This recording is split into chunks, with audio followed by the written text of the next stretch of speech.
시청자 여러분 안녕하십니까? 집중진단 제주 안정입니다. 제60회 방송의 날을 기념하며 지난 1일부터 KBS 시청자 주간을 마련하고 있습니다. 오늘 집중진단 제주에서는 제주 지역에서 공영방송의 역할과 함께 정권 교체 이후 더욱 위기론이 확산되고 있는 공영방송의 현실과 과제를 토론해 보겠습니다. 토론에 앞서 함께 하실 분들 먼저 소개해 드리겠습니다. 임재영 동아일보 기자 함께 하셨습니다. 예, 안녕하십니까. 네, 임재영 기자님 반갑습니다. 안녕하세요. 네, 박외순 제주시민사회단체 연대회의 상임 공동대표 함께 하셨습니다. 안녕하십니까. 박외순 대표님 반갑습니다. 네. 김익태 KBS 기자 함께 하셨습니다. 안녕하십니까. 네, 김익태 기자님 반갑습니다. 이서현 제주대 언론홍보학과 교수 함께 하셨습니다. 안녕하십니까. 네, 이서현 교수님 반갑습니다. 네, 오늘 이렇게 네 분 모시고 제주의 지역 언론으로서의 공영방송의 현실과 과제라는 주제로 토론을 시작해 보겠습니다. 먼저 현실부터 좀 짚어봐야 될 것 같은데요. 최근에 MBC 대주주인 박문진의 권태선 이사장이 해임되었고 KBS 남영진 이사장도 해임이 됐죠. 그리고 김의철 KBS 사장 해임안이 현재 이사회에 상정되어 있는 상태입니다. 임시이사회와 10일 청문 절차가 진행될 것으로 이렇게 알려져 있는데요. 김익태 기자님, 지금 현재 상황과 KBS 내부 분위기 어떤지 먼저 좀 전해주실까요? 사장 회의만이 좀 올라와 있는 상태인데 아마 이달 내로 처리가 될 것 같습니다. 지금까지 흐름을 보면요. 그래서 근데 이게 정권 교체기마다 지금 계속 벌어지는 일이라서 우리 회사 내부의 분위기를 한마디로 하기가 좀 쉽지는 않습니다. 뭐라 그럴까 좀 복잡단안하다고 그래야 될까? 네. KBS라는 조직이 좀 아주 재미있는 조직이라고도 볼 수 있는데 무슨 말씀이냐면 한국 사회의 축소판 같은 곳이거든요. 그러니까 네. 가장 왼쪽에 계신 분부터 가장 오른쪽에 있는 분들까지 다양하게 이제 모여 있는 이런 게 우리 회사의 구성원들인데 아무래도 뭐 새로운 사장을 뭐 기대하는 분들은 또 기대감을 갖고 있을 테고요.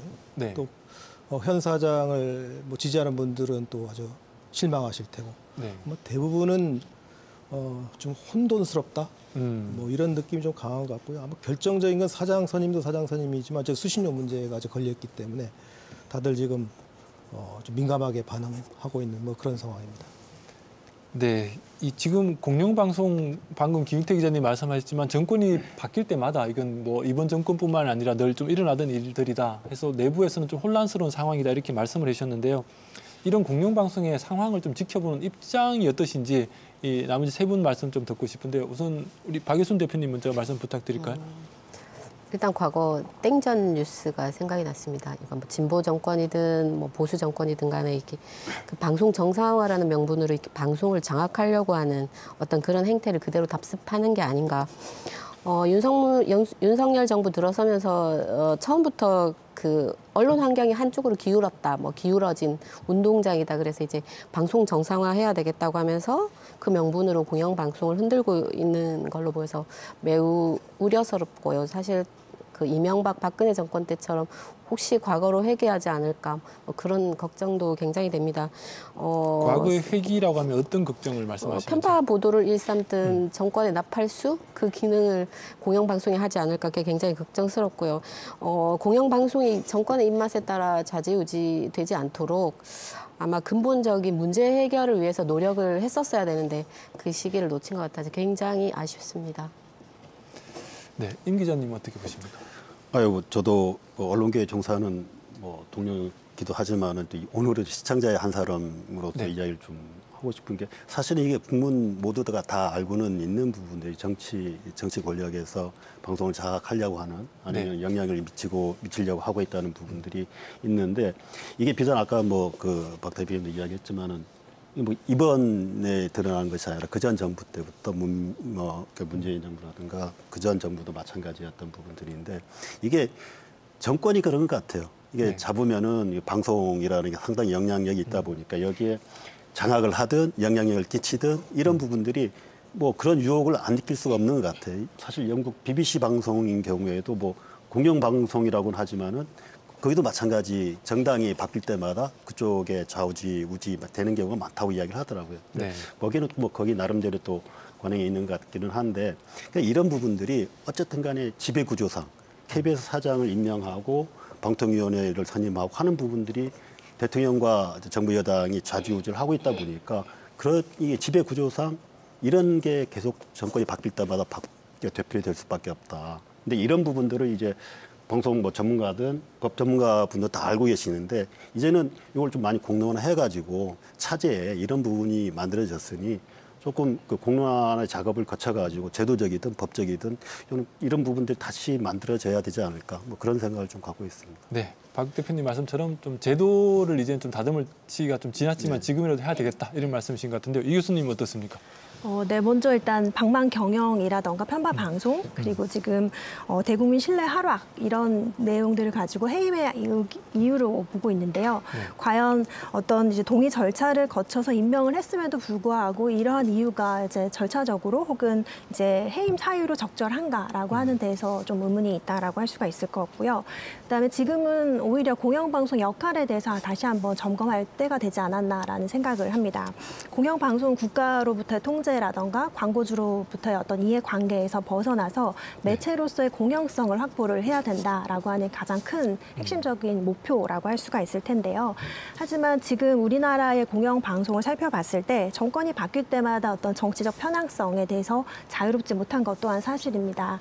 그래서 공영방송은 국가로부터의 독립 그리고 자본으로부터의 자립의 전제를 두어야 함에도 불구하고 지금 공영방송이 그렇게 하지 못했다라는 점에 대해서 인정을 하고 여기서부터 논의의 출발이 시작되어야 되지 않나라고 생각을 합니다. 네, 세 분 다 공이 지금 현재 제도 마련이 좀 필요하다라는 말씀을 하셨는데 뒷부분에 가서 우리가 제도 마련은 어떻게 할 것인지 조금 더 얘기를 해보도록 하고요.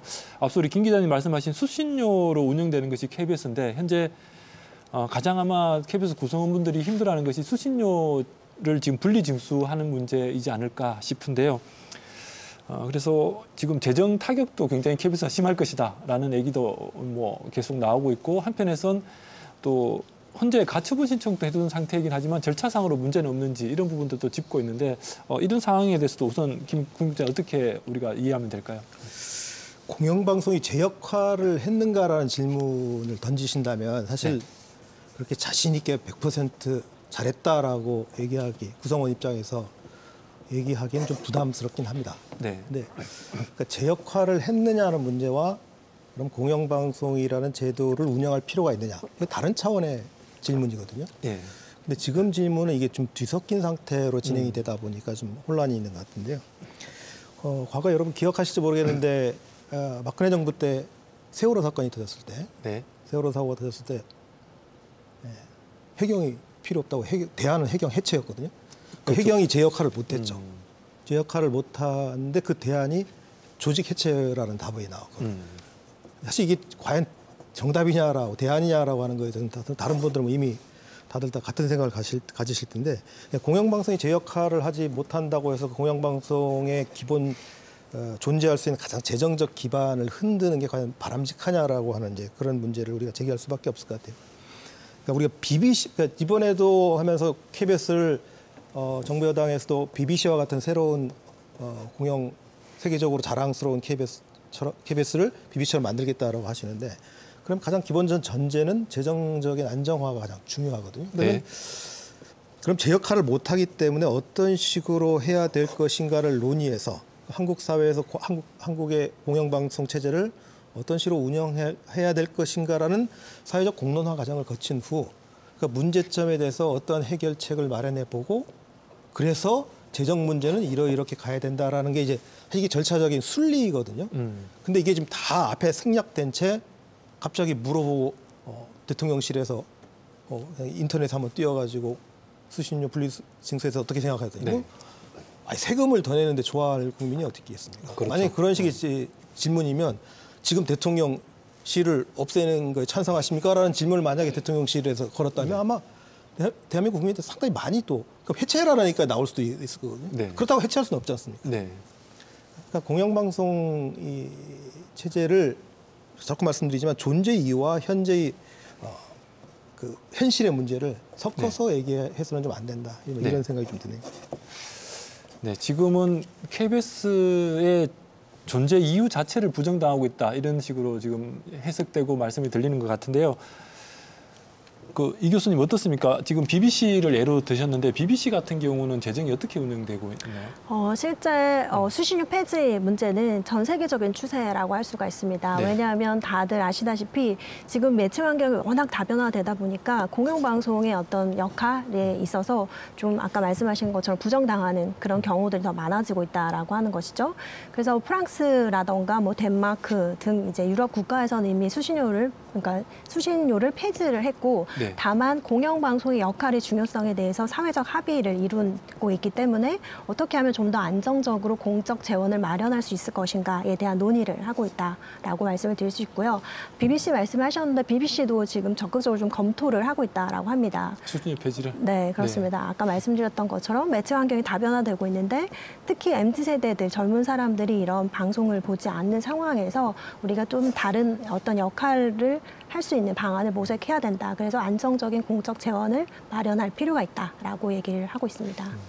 근데 이게 다른 나라들 예를 드시면 다른 나라들은 사회적 논의가 이루어지면서 천천히 진행되는 상황인데 한국 같은 경우는 갑작스럽게 지금 이루어져서 재정 운영의 어려움이나 이런 부분들이 다른 나라들과는 상황이 완전히 다르다라는 생각이 많이 드는데 이런 부분에 대해서는 임 기자님 어떻게 생각을 하십니까? 자, 이거 조금 더 디테일하게 네네. 들어간다 보면 아마 이게 사실은 그 수신료 분리 증서라는 부분들이 이게 사실은 뭐 정치권에서 정치 압력으로 비칠 수 있지만은 아까 뭐 말씀하셨지만은 세계적인 추세이기도 하고 BBC 같은 경우 2028년인가 그때 뭐 정리한다라고 수신료를 안 받기로 단계적으로 하는 거죠. 예, 네. 단계적으로 하는 부분들인데 이게 한국 사회인 경우 너무 급작하게 뭐 이런 공론화 절차도 없이 이런 부분들 때문에 충격이 많은 것 같은데 아마 KBS 수입이 1년에 한 1조 5천억 정도 뭐 여기에 1조 6천억 여기 한 수신료 한 45% 정도라고 네. 네, 알고 있는데 이게 분리 징수가 되면 어쨌든 간에 수익은 줄어들 것이 뻔하고요. 뭐 KBS 자체적으로 조사했던 거 보면은 상당히 많이 줄어든다고 보는데 근데 막 처음 시기에는 아마 그렇게 많이 줄어들지는 않을 것 같은 생각이 좀 들어요. 이게 줄어들긴 분명한데 네. 근데 그렇게 되면은 역량이 중요한 거죠. 사실은 그거는 뭐 정책 큰 틀에서 우리 한국 사회와 그 KBS 부분에서는 큰 틀에서는 논의가 되겠지만은 적은 부분에서 제주 지역사회라든가 이런 쪽에서는 직접적으로 영향을 받을 수밖에 없거든. KBS의 예산 지원을 받고 있는 제주 KBS 같은 경우 지역사회인 경우에는 이게 당장 현실적인 부분이 되고 그러면 프로그램에 지원되는 이 비용들이 줄어들 수밖에 없고 그러면은 소외계층이라든가 뭐 장애인이라든가 아니면은 뭐 이런 외국어 방송이라든가 기본적으로 했던 부분들이 그런 프로그램들 이게 줄일 수밖에 없고 또 하나는 동료인 입장에서 보면은 이게 협찬을 돈을 벌어와야 되는 기자와 PD가 가서 이거를 프로그램을 해서 협찬을 받아와야 되는 이런 식으로 비즈니스에 내몰릴 압력이 있다라는 부분인데 근데 이런 부분이 있는 반면에 또 하나는 지금 7월 3일자 서울경제신문을 보면은 이제 KBS 내에 2020년 말 현재 무보직 1억 원 이상 연봉자가 1,500명이다라는 이야기 이런 뉴스들이 나오거든요. 이러면은 이걸 보는 국민들은 또 셀러리맨들은 이게 뭐냐라고 그러니까 일단 반감이 생길 수밖에 없다. 그러면은 수신료 분리증수라는 부분도 있지만은 일단 조직 내부의 자구 노력이라든가 자성이라든가 이런 부분도 먼저 이게 수신료 징수가 정당하다는 부분도 있지만은 이런 자구 노력들이 먼저 이루어져야 되지 않을까. 뭐 이런 생각이 좀 듭니다. 네, 지금 정부가 진행하는 절차 자체는 문제가 있지만 우선은 KBS 내부에서도 좀 자성할 부분이 있지 않냐 이렇게 말씀하셨는데 김 기자님 어떻습니까? 네. 지금 두 가지 쟁점이 하나 나왔는데 네. 첫 번째는 지금 시청자 여러분께서 혼동하시는 것 중에 하나가 수신료가 분리징수를 하겠다는 거지 폐지를 하겠다는 뜻이 아니거든요. 네. 그러니까 수신료는 계속 유지하되 그거를 한전에서 강제로 그냥 편의상 받는 게 아니라 별도의 계좌로 내도록 하는 이런 제도거든요. 지금 네. 대통령 시행령이. 근데 이게 참 되게 비효율적인 게 사실 한 달에 2,500원을 받기 위해서 더 많은 징수 비용이 들어갈 수가 있습니다. 이게 네. 김영삼 대통령 때 만들어진 한전에서 대신 징수해준 제도가 김영삼 대통령 때 만들어진 다음부터 계속 이어져 오고 있는데 이게 상당히 효율적인 제도거든요. 전 세계 공영방송들이 이거 참 모범적인 제도다. 가장 적은 비용으로 수신료를 받아들일 수 있는 비용이다라고 했는데 그러니까 지금 폐지 안 낼 수는 없어요. 왜냐하면 이게 방송법에 내도록 돼 있는 준조세라고 하는 게 우리나라 대법원과 헌법재판소의 기본적인 입장이거든요. 네. 그러니까 내긴 내야 되는데 더 불편하게 내게 만드는 구조를 만들었다는 얘기죠. 그러니까 이게 도대체 의도가 뭐냐라고 의심되는 부분이니까 아예 수신료가 필요 없다. 공영방송 취재가 필요 없다라고 했으면 수신료 폐지로 가야 되는데 법을 바꿨어야 그게 되는데. 아니라 네. 받는 방법에만 좀 건드렸다는 게 일단 이 의도가 의심스럽고요. 두 번째는 자, 그 무보직 고연봉 이게 참 얘기가 많이 나오고 뭐 저도 이제 무보직 고연봉에 해당되는 사람이 있는데 네. 근데 이제 보통 무보직자 하면 노는 사람으로 생각하거든요. 밖에서 보기에는. 근데 어느 조직이가 우리가 아까 세계를 대표하는 한국을 대표하는 아니라 세계를 대표하는 공영방송을 만들겠다는 목표가 있다면 가장 중요한 게 뭐라고 생각하세요? 결국 거기서 일하는 사람들의 능력이거든요. 네. 뛰어난 인재들이 모이게끔 해야 좋은 프로그램이 나올 수 있는 거예요. 그러면 이게 자본주의 사회에서 너 돈 연봉 한 1,000만 원 줄 테니까 너 와서 열심히 고품질 프로그램 만들어봐. 라고 했을 때 어느 뛰어난 인재가 들어오겠냐는 거거든요. 그렇죠. 그러니까 이게 우리나라 이건 임금 체계하고도 연관돼 있는 문제거든요. 그러니까 우리나라는 젊었을 때 적게 주고 나이가 들면 많이 주는 연공서열제 임금 체계란 말이에요. 이 임금 체계가 건드리지 않은 상태에서 단지 이제 20년 차, 30년 차 되면 당연히 자연스럽게 연봉이 올라가는 구조가 돼 있는 거죠. 네. 그렇기도 이 무보직 고연봉이 물론 이제 우리 국민들 입장에서는 지금 하루 벌어먹기 힘든데 무슨 일도 안 하면서 역대 연봉이냐라고 하는 당연히 그런 비판적 의식이 있는 건 저는 이해는 하는데 이게 사실 논리적이고 약간 차분하게 문제를 바라보면 그 뛰어난 인재를 끌어들이기 하나의 그 메리트일 뿐이거든요. 네. 물론 그렇다고 해서 지금 그 문제, 그러니까 내부 개혁이 필요 없다라는 얘기는 절대 아닙니다. 그러니까 지금 사실 이 문제를 얘기할 때마다 사실 걸림돌이 제가 드는 게 결국 우리가 100% 공영방송 역할을 하지 못했기 때문에 지금 이 사태까지 오게 된 것이지 만약에 진짜 국민으로부터 신뢰받는 공영방송을 만들었다면 아무리 어떤 정권이 와가지고 어떤 형태로 하더라도 그 국민이 우리 편이 될 수밖에 없거든요. 근데 지금 사실 우리 편이라고 하기에는 사실 그렇게 많지는 않아 보여요. 그러니까 그게는 결국 우리 내부의 노력이 부족했다라는 점은 분명히 인정하거든요. 근데 그 노력이 단지 임금 깎는 문제로 해결할 수 있느냐라는 것은 저는 약간 회의적이에요. 차라리 임금 깎으면 질 낮은 방송이 더 도출될 것이다 이런 말씀이신 거죠? 젊은 인재가 들어오지 않죠. 그렇죠. 예. 근데 아까 분리징수 관련해서는 네네. 사실 이런 것도 있는 최근에 그 다매체가 되다 보니까 그러니까 굳이 TV를 안 보는 TV가 없는 가족 또 1인 가족이 또 많이 늘어나면서 TV 없는데 내가 수준을 내야 돼? 네. 그 통합 가치 없지 뭐 같이 내야 되는 부분이 있으니까 이런 부분도 분명히 있는 것 같아요. 그리고 방송에서 왜 나는 뭐 물론 지금 수신료가 TV가 있으면 내게 되는 구조지 않습니까? KBS 보든 안 보든 TV를 갖추고 있으면 내는 구조인데 그러니까 이런 부분들이 근데 난 집에 없어. 그냥 핸드폰으로 이 젊은 친구들은 다 뭐 돌고 하는데 그 돈 내야 돼. 이런 부분들이 분명히 있거든요. 그러니까 물론 이게 전부는 아니지만은 사회에서 다매체가 되면서 TV를 안 갖추고 가는 부분도 있다. 근데 이런 쪽에서 물론 수신료 자체에 대한 부분들은 이제 전국적으로 논의가 될 사항이지만은 이 분리징수라는 부분에서는 이게 뭐 그렇게 하는 부분이 맞다라고 생각하는 국민도 분명히 있다라는 거. 고민할 필요는 있다는 말씀이신 거죠. 그러니까 이제 앞서 말씀하신 무보직이라는 말이 일하지 않는 무노동이라는 말과 자꾸 등치시키는 부분이 문제가 있다. 이건 우리가 좀 짚어야 될 것 같고요. 네.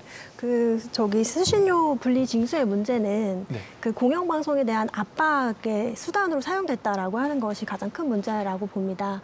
그렇지만 우리가 이제 계속해서 이러한 논란이 이루어져 왔고, 이제 그 여야 간의 정쟁의 어떤 산물로, 갈등의 산물로서 많이 활용이 됐다라고 하는 점이 가장 큰 문제라고 할 수 있을 텐데, 한편으로 봤을 때는 이제 미디어적 관점을 봤을 때는 이건 어떻게 보면 신문과 방송 간의 어떤 이제 주도권 싸움이라고 할 수가 있거든요. 이제 헤게모니 쟁탈전이라고도 할 수가 있는데 보수 신문의 입장에서 봤을 때 어떻게 보면 KBS를 이제 견제를 하고 그들이 좀 더 영향력이라든가 신뢰도를 확보할 수 있다라는 측면에서 이러한 어떤 수신료 분리 징수의 문제가 실질적으로 공영 방송에 대한 어떤 역할의 부재 문제라든가 아니면 국민적 사회적인 어떤 합의를 이끌어내지 못한 점이라든가라고 하는 부분들을 좀 부각시키지 못하지 않았나 이런 생각을 좀 해봤습니다.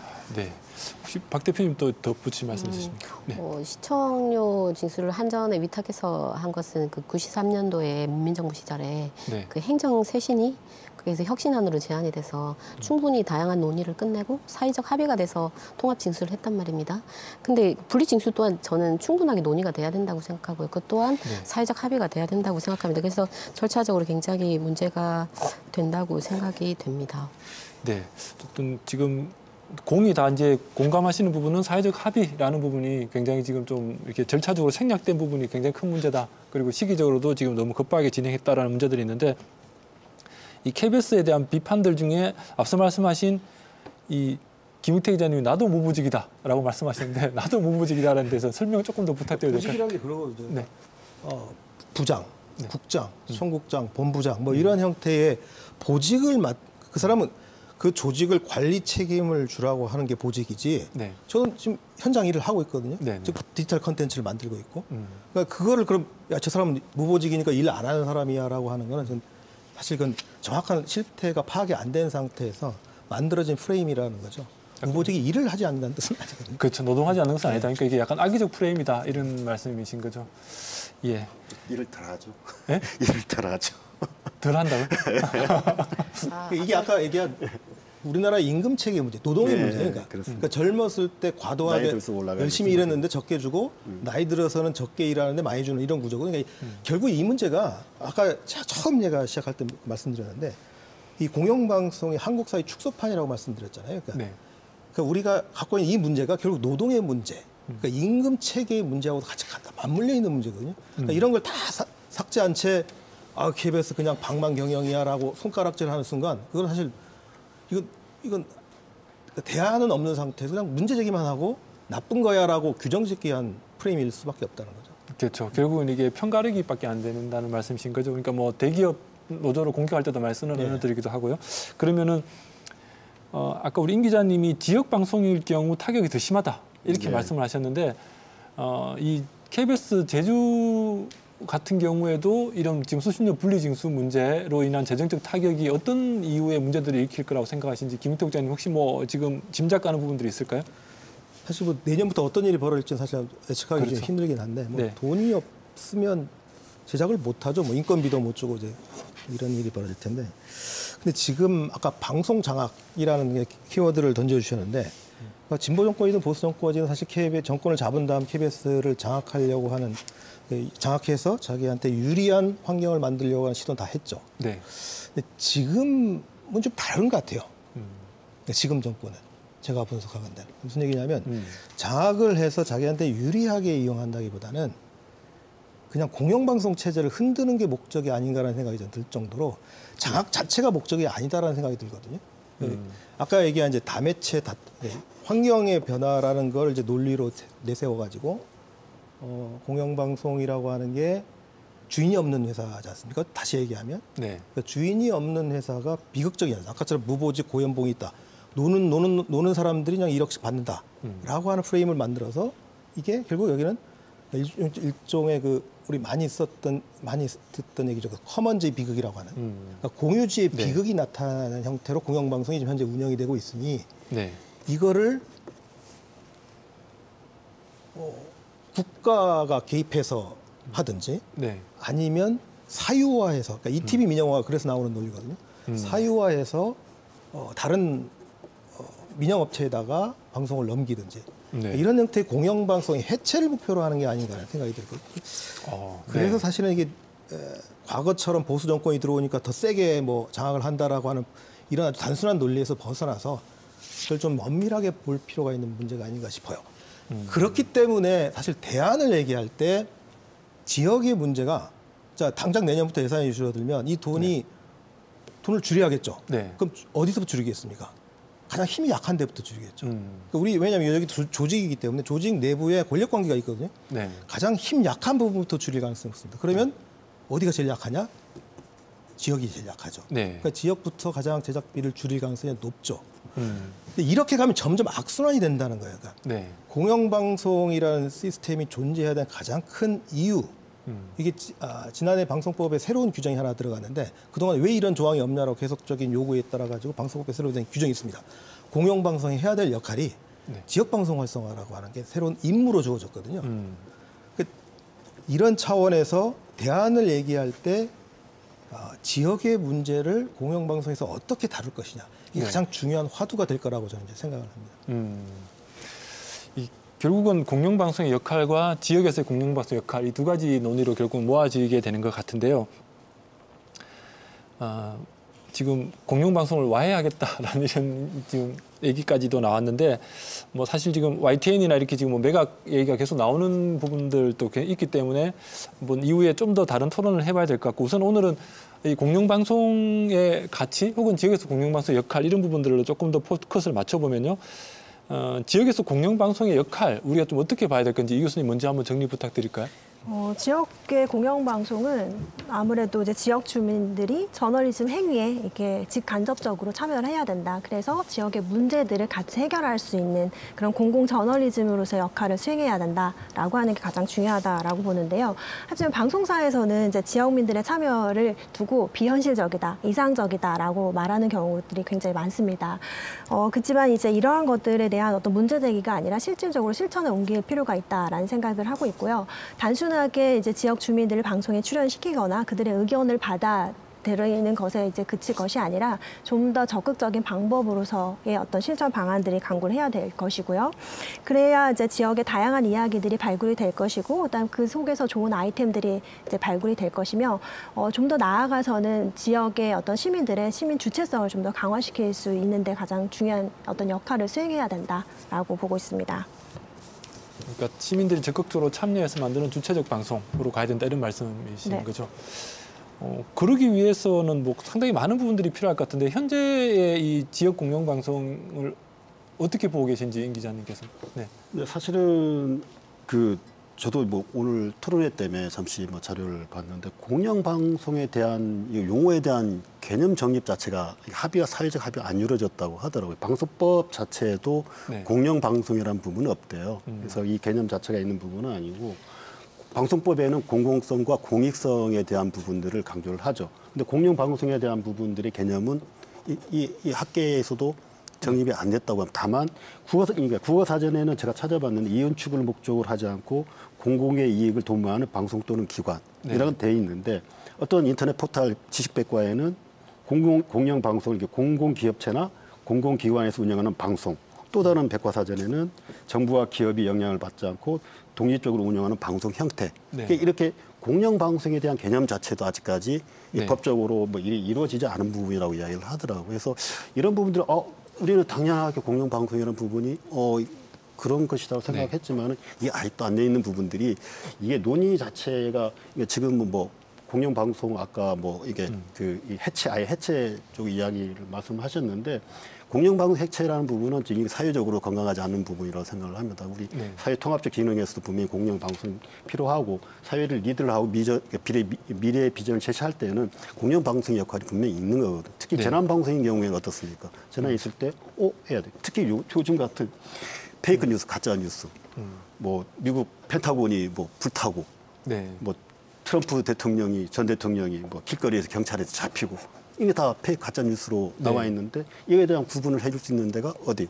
기본적으로 공영 방송이 해줘야 되는 역할이 분명히 있다고 생각을 하는데 이런 게 근데 지역에서는 아까 뭐 말씀했습니다만은 아까 이야기했던 공영 방송의 개념이라든가 이런 부분들은 이제 전체 우리 한국 사회라든가 법 전문가, 제도 전문 우리 학계에 계신 분들도 해가지고 정리를 해야 되는 부분이 분명히 필요하다 보고 지역에서는 이게 더욱더 중요하지 않을까라는 생각이 좀 들어요. 그러니까 큰 틀에서의 이야기도 있지만 이 지역사회에서는 지역사회가 갖고 있는 기록성도 있거든요. 또 수익이 많이 나지도 않아요. 프로그램을 만든다고 치더라도 이렇게 광고 수익이 많이 들어오는 것도 아니고. 그럼에도 불구하고 지역 정체성이라든가 이것을 알릴 수 있는 부분들은 만들어져야 되거든요. 기록도 해야 되고요. 보도도 해야 되고. 네. 최근에 LPG 우리 KBS에서 그 제주 지역사회 LPG 담합 문제. 문제도 다뤄졌는데 이게 만약에 KBS가 아니었으면은 내칠 수 있는 기사였는가? 그렇게 압박을 받으면서 그래서 우리 같은 언론계에 종사하면서도 뭐 신문 기사 잘 썼네. 이게 KBS라는 존재 자체가 있기 때문에 그러지 않는가. 그리고 가짜 뉴스가 있을 때도 어디를 보겠습니까? 뭐 일단 KBS 그러니까 신뢰할 수 있는 부분을 보지 않겠습니까? 그리고 재난이 있을 태풍이 올라오고 제주도 태풍이 올라올 때 각 지역마다 KBS 기자들, 보도국 직원들 고생해가지고 카메라기 다 파악되는데 저도 뭐 같은 뭐 언론 기자지만 KBS를 봐요. 왜? 가장 많은 인원이 각각 요소에서 올라오는 그 내용들을 보니까 네. 이런 부분들은 그러니까 공영방송으로서 분명히 존재는 필요하다. 아마 지금 정권도 그 공영방송 해체까지는 가지 않을 것이 아닌가 그런 생각이 듭니다. 네. 해체는 제가 좀 과격한 표현이고 그러니까 영향력을 줄이겠다는 거죠. 공영방송의 롤을 확실히 줄여가지고 그러니까 영향력을 줄여서 결국은 그 민영시장, 사형시장에서의 방송의 역할을 더 강화시키겠다. 네. 이렇게 해석하는 게 가장 정확할 것 같습니다. 여기까지 더 붙인다 그러면은 네. 사실은 이 다매체되면서 이게 시청률 자체는 떨어질 수밖에 없다고 봐요. 과거에 뭐 KBS 9시 뉴스 봤던 일도 떨어지는데 네. 그럼에도 불구하고 아까 이야기했던 가짜뉴스라는 이런 부분 신뢰성만큼은 상대적으로 더 높아질 수 있다. 공영방송에서는. 네, 신뢰도 가짜 뉴스 이 말씀하셨는데 어쨌든 동료 언론인으로서 KBS를 그렇게 주목하신다는 말이 굉장히 좀 인상적인 것 같은데요. 우리 박 대표님은 어떻게 보십니까? 일단 재정 상황이 악화되면 전국의 18개 지방 방송국이 직접적인 타격을 입을 수밖에 없겠죠. 뭐 예를 들어서 뭐 지역의 특색을 살리고 그 지역의 중요한 정보를 제공해주는 그 지역 밀착형 프로그램이 뭐 제작이 어려워지고 뭐 공익적 프로그램이 뭐 축소될 수밖에 없습니다. 사실 KBS나 공영방송이 이게 재미가 있든 말든 시청률이 저조하든 말든 사회의 어두운 면이나 그리고 사회적 약자를 대변해주는 어떤 그런 거에 꾸준하게 조명을 할 수 있는 것은 그게 공영방송이기 때문이거든요. 그래서 그것은 굉장히 중요하다고 생각을 합니다. 공영방송에 문제가 있으면 그거를 약화시키고 막 해체시키려고 할 게 아니라 공영방송을 진짜 공영방송답게 그걸 강화해야 되는 게 맞지. 그걸 사기업처럼 뭐 민영화하거나 광고 시장에 목매게 하는 것 자체는 그건 정말로 공영방송을 죽이는 일이고요. 과제는 아까도 말씀하셨다시피 그 KBS 내부의 지속적인 혁신, 그리고 KBS가 더는 정치 권력에 휘둘리지 않도록 법과 제도를 손보는 일이 지금 무엇보다 중요할 것 같습니다. 네, 이 교수님 지금 말씀 좀 쭉 얘기를 나누고 있는데 결국 KBS가 공영방송으로서의 역할로서 굉장히 지금 좀 필요하다라는 주장이 하나가 있는 것이고 또 한쪽에서 지금 현재 정부는 그 역할을 축소하거나 영향력을 축소하길 바란다. 이게 운영도 좀 너무 방만하게 하고 있다고 판단하고 있고 또 콘텐츠들도 별로 마음에 들어하지 않은 것 같고 그러면 이게 결국은 줄여나가는 수밖에 없다. 뭐 이런 말씀이신 건데 이런 공영방송이 방금 임 기자님 같은 경우는 가짜 뉴스를 좀 그럴 수 있는 어떻게 보면은 좀 객관적 보도, 공정한 보도의 기준선이 된다 이렇게 말씀해 주셨는데 공영방송의 어떤 뭐 방향이라고 할까요? 어떤 역할이라고 할까요? 이런 부분에 대해서 조금 더 말씀 부탁드리겠습니다.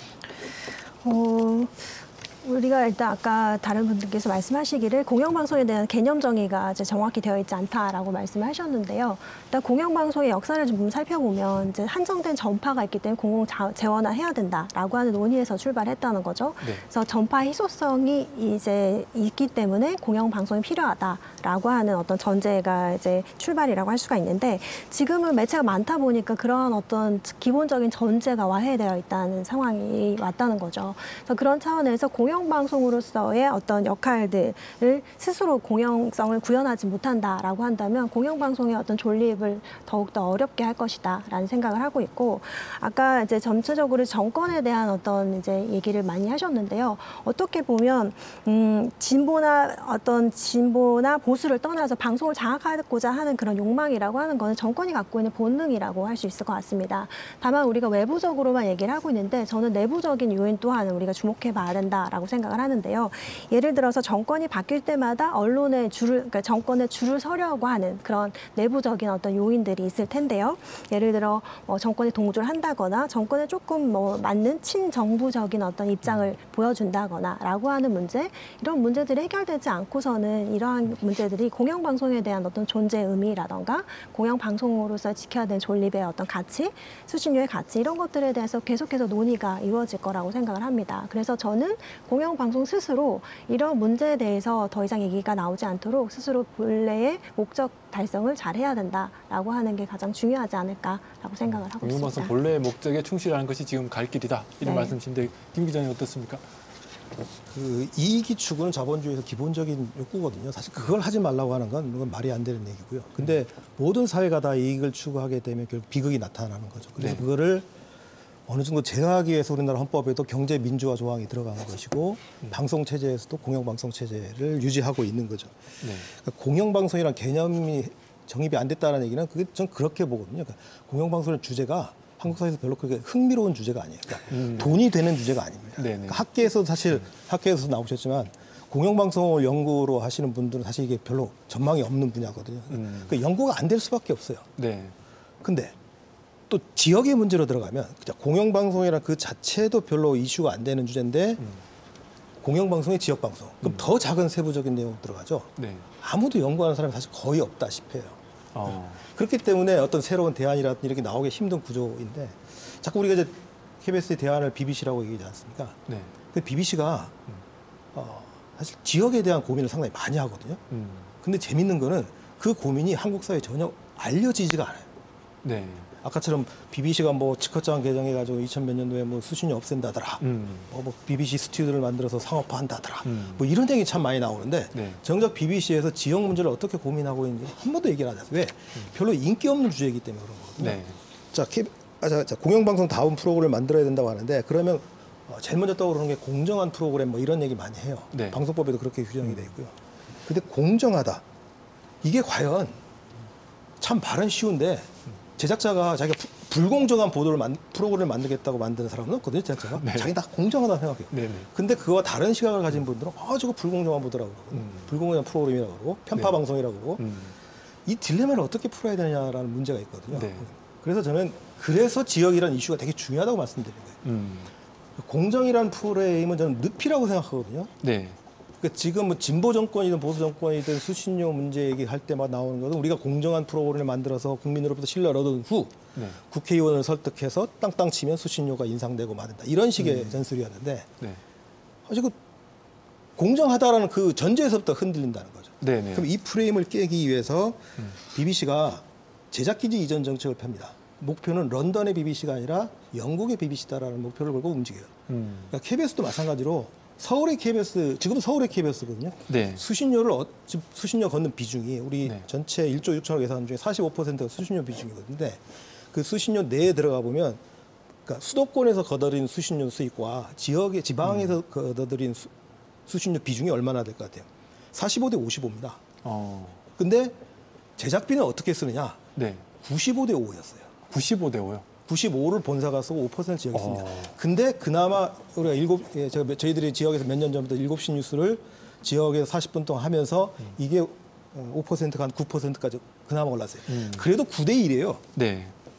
이게 이 프레임을 깨야 된다는 거예요. 이걸 깨서 지역에서 5대 45대 55면 한 5대 5 정도 지역에서 프로그램을 제작해서 네. 그걸 전국 방송하는 시스템을 만들어주면 돼요. 네네. 이게 KBS에서 그래서 우리가 수신료를 정당하게 받겠다. 그러니까 수신료를 받는 방식은 여러 가지입니다. 지금처럼 우리는 준조세 방식으로 받거든요. 네. 세금은 아닌데 세금처럼 받아요. 그럼 이제 수신료 없앤다 그러죠. 전 세계적인 흐름이. 그럼 네. 걔네들은 어떻게 할까요? 세금으로 변화하고 있어요. 네네. 그러니까 수신료를 아예 준조세가 아니라 그냥 세금으로 걷어들이는 조세로 방법도 그냥. 있습니다. 그러니까 네. 다양한 방법이 있거든요. 그런 거를 위해서 KBS가 앞으로 지역을 중심으로 지역 방송을 중심으로 해 나가겠다 선언하고 그래서 우리가 수신료가 필요하다는 내용들을 해 나갔을 때 어쩌면 국민을 설득할 수 있는 어떤 유일한 방도가 아닌가 저는 그렇게 생각합니다. 그러니까 기존의 어떤 효율성 논란에 대한 프레임을 좀 벗어나서 새로운 시각으로 바라볼 필요가 있다라는 말씀이시고 그게 예산 구조나 지역 방송에 대한 역할들을 새롭게 좀 규명해야 된다 이런 말씀이신데 이 교수님 어떻습니까? 말씀 들으시고 네. 네. 뭐 지역 방송이 어렵다라는 점은 뭐 다들 공감하실 것 같고 이제 수신료 분리 징수가 된다면 지역 방송이 굉장히 더 지금 최악의 상황을 맞이할 거라는 생각을 합니다. 그래서 뭐 이제 충분한 인력을 재원을 어떻게 받지도 못할 것이고 그리고 이런 문제들이 결국은 공영성을 훼손시키고 그다음에 공영 방송으로서의 어떤 존립의 의미 자체 이런 것들을 좀 훼손시킬 거라고 생각을 하는데 저는 이러한 KBS가 그 하는 어떤 행태들에 대해서 사실 지역 내부에서도 얘기들이 나오고 있는 것이 지역의 다른 지역 방송에 비해서 어떤 인력이라던가 재정적인 측면에서 풍부함에도 불구하고 KBS가 공영방송으로서의 그 역할을 제대로 하고 있는가라고 하는 질문들을 많이 던지고 있거든요. 지역에서도? 네, 그래서 네. 자꾸 외부적인 요인들을 찾아낼 것이 아니라 내부적으로 지금이야말로 저는 정말 적기라고 생각을 하거든요. 내부적으로 자체적인 성찰을 통해서 우리가 정말 수신료의 가치를 잘 하고 있는가, 정말 국민들이 원하는 지역이 원하는 혹은 공영방송으로서 해야 되는 역할들을 제대로 수행하고 있는가라고 하는 것들을 조금 더 진지하게 좀 고민을 하고 성찰했으면 좋겠습니다. 사실 이소영 교수님의 말씀에 좀 전적으로 동감을 하거든요. 네네. 그러니까 아까 무보직 뭐 역대 연봉이라는 건 저는 프레임이라고 생각하고 네. 아니, 돈을 1억 원을 주더라도 네가 그만큼 일을 하면 되는 거거든요. 네네. 그러면 어떻게 일을 하느냐의 문제가 생각하는데 우리 자꾸 제도의 문제부터 먼저 얘기를 해요. 네. 그래서 뭐 거버넌스 체제, 사장을 제대로 뽑으면 된다라고 얘기를 하는데 우리가 모범으로 얘기하는 자꾸 BBC 얘기가 너무 자주 나와서 네네. 죄송합니다만 BBC는 그냥 영국 그냥 수상이 추천해서 영국 여왕 임명합니다. 네. 우리나라보다 오히려 더 우리는 그래도 막 복잡한 제도라도 만들었잖아요. 네. 오히려 거버넌스 체계가 더 흔들릴 수 있는 시스템이거든요. 근데도 BBC는 자기 나름대로의 조직 문화를 갖고 있기 때문에 세계적인 공영방송을 지금도 그 시스템을 유지하고 있는 거거든요. 네. 아까 이소영 교수님 말씀하셨던 그럼 구성원들은 어떤 노력을 하고 있느냐 라는 거에 대해서 저는 사실 죄송한 말씀을 드린 거예요. 그래서 사실은 새로운 대안을 찾아야 되는데 예를 들어서 그런 거거든요. 과거는 우리가 이제 거의 공급자적 입장에서 야 우리가 이거 좋은 거야, 좋은 프로그램이야, 너희 당신들 보세요. 그럼 시청자들이 별로 선택의 여지가 없으니까 봤거든요. 네. 그 시청률이 막 올라갔던 거. 이런 독점의 시대에 이 공영방송이 안주해 왔던 거거든요. 네. 지금은 완전히 경쟁 체제거든요. 그럼 우리는 공장으로 치면 우리도 하나의 제품을 만드는 회사거든요. 공장이거든요. 그러면 소비자한테 우리가 불량품을 만들었어요. 네. 그럼 그 제품 방송하면 안 되거든요. 근데 어쩔 수 없이 만들었기 때문에 방송을 해야 됩니다. 그다음에 뭐 소비자가 뭘 요구하는지 우리가 한 번도 조사를 제대로 해본 적이 없어요. 네. 그러니까 아까 지역 방송의 키워드라고 말씀드렸는데 그럼 지역 방송, 지역 시청자들이 공영 방송에 요구하는 게 무엇인가라는 소비자 조사를 제대로 해본 적이 없습니다. 네. 그냥 공급자가 그냥 만드는 거거든요. 반응이 어떻든 상관없이. 네네. 그러니까 이런 일방적 공급만 했다. 일방적으로 네. 그러니까 이런 소비자 중심으로 내부 조직 문화가 빨리 바뀌어야 될 필요는 있으나 그게 중요한 또 계기가 될 수도 있죠. 네. 이 험난한 이 시국을 돌파해서 내년에 그러니까 그런 식으로 바뀌었으면 저도 좋겠어요. 알겠습니다. 네, 임 기자님 어떻습니까? 네네. 그러니까 이게 사실은 그 뭐 제주 KBS 관련해서 이쪽 한정 지역에 한정돼서 이야기한다 그러면은 지금까지 저도 뭐 KBS를 많이 애청하는 한 사람으로서 아니, 오늘 애정을 엄청 많이 보여주셨습니다. 네. 근데 너무 지역이라는 우리 제주라는 것만 요 안에만 들여다보는 것이 아닌가 프로그램 자체가 지금 제주에 관심 있는 사람들이 수도권 해외들이 많은데 그럼 이렇게 좋은 프로그램을 만들어 놓고도 제주에서만 이야기되는 부분들이 있다. 지금 제가 한 지지난주에 일주일 전에 백제 그 세계 문화지구를 다녀왔는데 거기 부여와 공주를 다녀왔습니다. 네. 제가 보기에도 이 지역은 소멸되고 있어요. 마을이 그 시와 읍이 쇠락해지는 모습이 바로 눈에 보이더라고요. 네. 제주라고 달라질까요? 그럼 제주에서는 어떻게 사람들이 오든 돈이 들어오든 이게 좀 활성화되는 부분들이 필요한데 그러려 그러면은 여기에 물론 단지 경제적인 프로그램 하라는 부분들도 있지만은 지금 여행 트렌드 자체가 바뀌고 있고 제주에 오면은 뭐가 멋있다라는 부분들이 제주 사람만 아는 것이 아니라 다른 사람도 알아야 된다는 거. 아까 그에 덧붙여 이야기한다 그러면은 KBS 본사에서도 지방 지역에서 나오는 프로그램들 편성을 많이 해줘야 된다고 생각을 합니다. 네네. 뿐만 아니라 요새 뭐 그 쇼폼이라든지 우리 김 국장님이 하고 있는 그 역할도 중요하다고 봐요. 네. 이 부분들이 자유롭게 전국적으로 퍼져나가서 제주의 가치가 제주에만 있는 것이 아니라 널리 확산이 돼가지고 그 부분들이 다시 제주의 선순환이 될 수 있는 부분들이 필요하지 않는가. 또 이게 또 공영방송 역할 중에 하나가 아닌가. 네. 어쨌든 지역 방송들을 강화해서 지역 네트워크 방송으로서의 KBS의 기능을 좀 강화하자 이런 말씀을 일으키는데, 네, 박 대표님 어떻습니까? 저는 원론적인 얘기를 할 수밖에 없는데요. 사실 수신료 제도는 아까도 말씀하셨듯이 아시다시피 세계적으로도 굉장히 선진적인 제도라고 생각을 해요. 뭐 세상의 모든 방송사들이 광고로 뭐 재원을 마련하거나 정부 예산으로 재원을 마련하겠죠. 그렇게 되면 뭐 회사의 눈치를 보게 되고 뭐 정부의 눈치를 보다 보면 사실 보도 부분에 있어서 공정성, 독립성은 심각하게 훼손될 수밖에 없고요. 흥미거리로 방송을 만들어야 된다고 공영방송한테 요구하고 싶지는 않습니다. 뭐 그래서 이게 눈치 보지 말고 국민으로부터 이렇게 돈을 걷는 방식이기 때문에 우리 수신료 제도가 굉장히 선진적인 제도고요. 이론상으로 수신료는 아주 공영방송을 지키는 강력한 무기가 됩니다. 물론 이론적으로요. 그러니까 그 공영방송 자체가 자체 쇄신을 노력에 대해서 노력하지 않고 그야말로 공무원처럼 어떻게 그렇게 일을 해왔다면 그거는 정말 이제 와서 되돌아봐야 될 측면이죠. 제주도 같은 경우는 언론 환경 자체가 제주도가 제가 육지에서 시집 온 케이스라 괜당 문화에 굉장히 익숙하고 혈연, 지연, 학연의 뿌리가 굉장히 깊죠.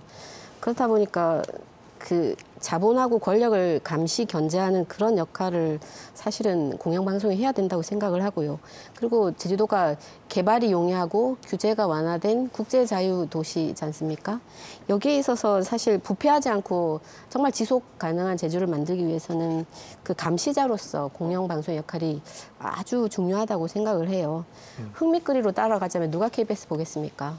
뭐 그렇지만 그래도 정말 장애인, 여성, 노인, 아동 해서 사회적 약자의 목소리에 더더욱 귀를 기울이고 그래 제주 미래 발전을 우리 함께 노력해보자 해서 대안 제시를 할 수 있는 그런 방송의 역할을 해줬으면 좋겠습니다. 네, 박 대표님 마무리 말씀까지 이렇게 좀 정리하신 걸로 그렇게 이해하겠습니다. 오늘 그 KBS 제주 지역 방송의 어떤 공공성에 대한 얘기를 좀 나눠봤었는데요. 오늘 조금 마무리를 이제 토론을 해야 될 것 같습니다. 한 20초 정도 짧게 마무리 말씀 부탁드리겠습니다. 임 기자님부터 부탁드리겠습니다. 그러니까 일단 KBS가 상당히 어려운 시기를 맞이한 것 같은데요. 근데 이 부분이 상당히 뭐 저희 동아일보도 그렇습니다. 제가 뭐 동아일보 대표에서 나온 자리는 아닙니다만은 보수 언론들이라고 말하는 부분들도 과거에 어려움들이 있었거든요. 그러니까 그런 어려움들을 그러니까 이게 어려움이라는 게 이게 다양한 부분에서 있는 부분들인데 이런 것들을 좀 겪고 일어나면은 또 이런 시련들을 견뎌야 된다고 생각을 합니다. 새로운 출구를 찾아 나가다 보면은 분명히 또 새롭게 업그레이드 되지 않을까 그런 생각입니다. 알겠습니다. 오늘 애정어린 말씀 고맙습니다. 네, 이 교수님. 네. 네, 지금과 같은 무한 채널 경쟁 시대에는 공영방송의 필요성 정말 중요하다라고 생각을 합니다. 그리고 특히 이제 KBS 제주가 어떤 식으로 공영성을 구현하느냐라고 하는 것이 제주 지역의 어떤 언론 생태계의 공공성 구현에 있어서 지렛대 역할을 굉장히 크게 할 것이라고 생각을 하고 있거든요. 그래서 그런 차원에서 지금 KBS가 처한 이 난관이 내부적으로는 성찰의 기회가 됐으면 좋겠고 외부적으로는 지역 주민과의 어떤 연대라던가 혹은 뭐 신뢰를 더욱 강화시킬 수 있는 그런 기회가 되었으면 좋겠습니다. 네, 고맙습니다. 김 기자님. 공영방송이 현재와 그 제도의 필요성을 혼동하지 말아야 될 것 같고요. 그 아기를 목욕시키다가 아기째 통째로 물만 버려야 되는데 아기까지 버리는 일이 없도록 저희도 노력을 하도록 하겠습니다. 네, 알겠습니다. 시청자 여러분, 오늘 이렇게 네 분 중요한 말씀 해주셔서 고맙습니다. 고맙습니다.